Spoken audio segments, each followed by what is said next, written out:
We want to continue our live team coverage of this winter storm by now heading outside our WFXR news station. That's where we find WFXR News' David de Guzman. David, you have been out there all day long. How is it now compared to earlier? Yeah, Kathleen, Evan, let's put things into context for you.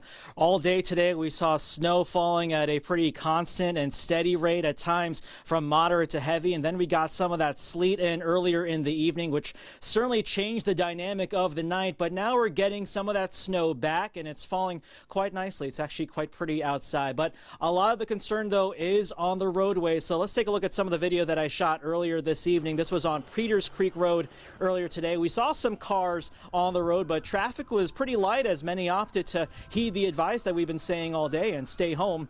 Meanwhile, don't let the open sign here on this storefront fool you. If you look closer, convenience store here closed because of, and that was a situation for folks tonight.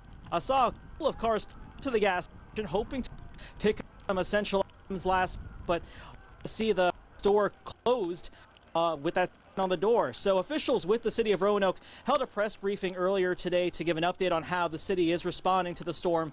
They say that they've used 300 tons of salt, and there's a total of 45 plows on the night shift tonight. The focus, though, continues to be on the primary roadways and bus routes, and they're going to continue to take care of that before paying attention to the secondary and tertiary roadways.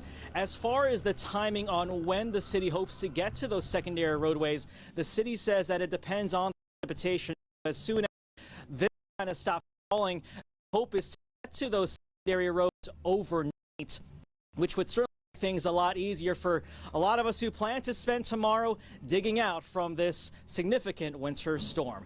Live and local in Roanoke, David de Guzman, WFXR News. All right, and David, before you go, we see that there's actually a plow right behind you. We're talking about digging out, and that's right in our parking lot there. So someone's digging, helping us dig out once we're done with our special broadcast. But earlier today, David, you gave us a couple of tips when it comes to like folks who are at home, maybe shoveling snow. Can you just remind us of some of those tips, if you don't mind? Yeah, no, for sure, Evan.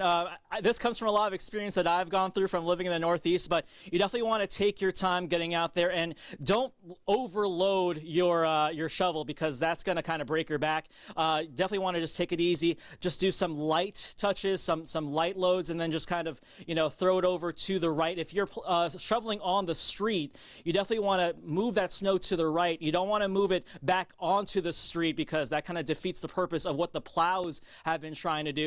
Also, you want to kind of lift with your legs and maybe use some non-stick cooking spray on your shovel. That might make things slide out of your shovel a bit easier. So just some tips there for you.